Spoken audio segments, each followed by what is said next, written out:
Hi, this is Michael from Nonstop Coding, and in this video I'll show you how to use learning Japanese that you can get from Play Store.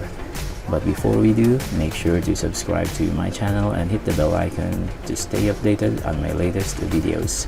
So if you notice, I have already searched this on Google Play Store, and just type learning Japanese and then you'll be able to see this one.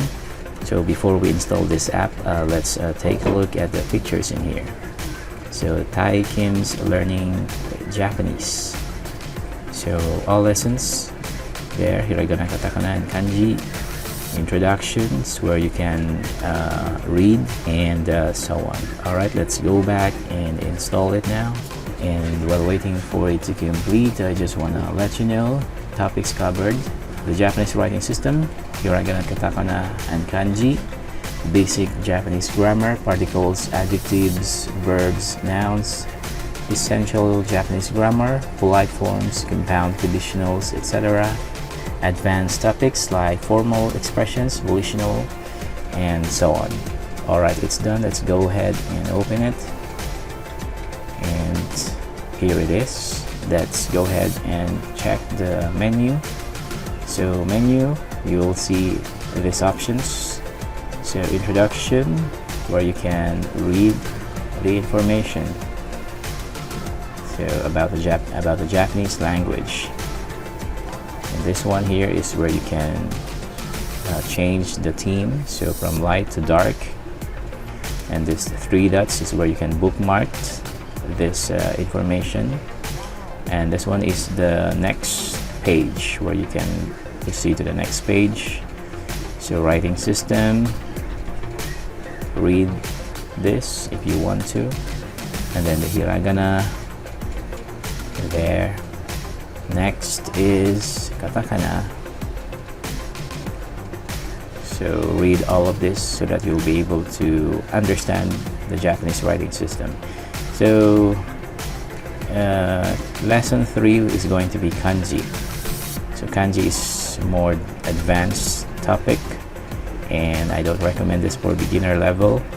So for beginners, I highly recommend that you start from hiragana and katakana. Make sure that you memorized and already familiar with the alphabets. So basic grammar overview, just go with the menu and then select your basic grammar, then you'll have this information. So going to the next page, expressing state of being.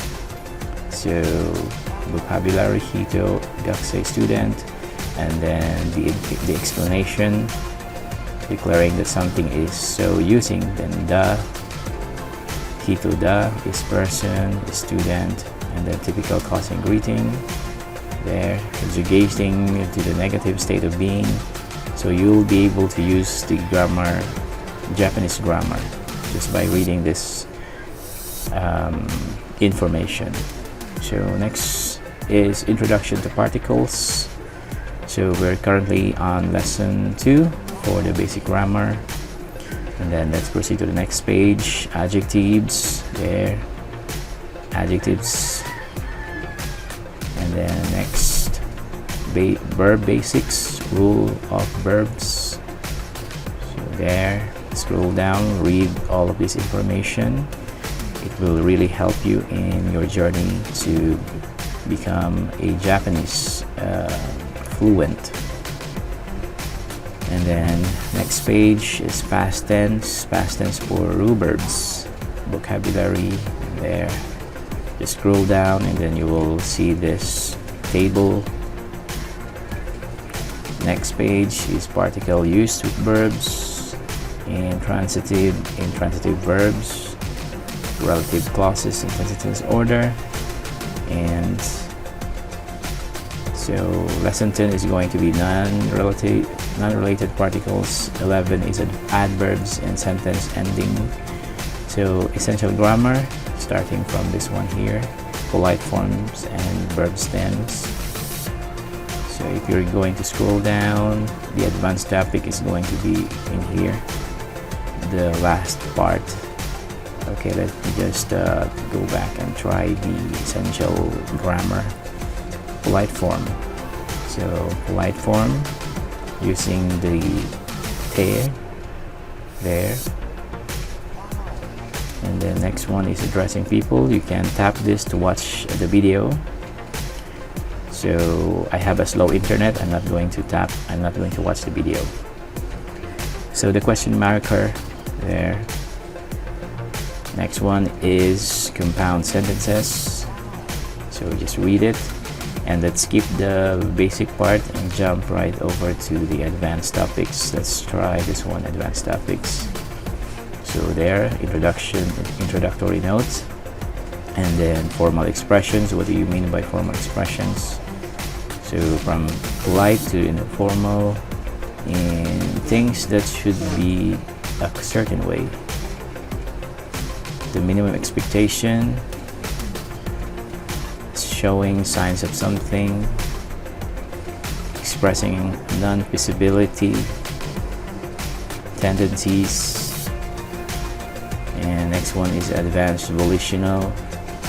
So this is already advanced topics, and as you may have noticed, it's using a kanji. So I'm not able to read it since it's already kanji. So the last part is other grammar there. That's the last part. So if you really want to learn Japanese, try to read all of this. This is really helpful to your journey to become fluent in Japanese. So this guide is an attempt to systematically build up the grammatical structures that make up the Japanese language in a way that makes sense in Japanese. It may not be a practical tool for quickly learning immediately usable phrases such as for travel. However, it will logically create successive building blocks that will result in a solid grammatical foundation. For those of you who have learned Japanese from textbook, you may see some big differences in how the material is ordered and presented. This is because this guide does not seek to forcibly create artificial ties between English and Japanese by presenting the materials in a way that makes sense in English. Instead, examples with translations will show how ideas are expressed in Japanese, resulting in simpler explanations that are easier to understand. So that's how you use this application, and I hope that you have learned something for today. Thank you so much for joining me, and I'll see you next time.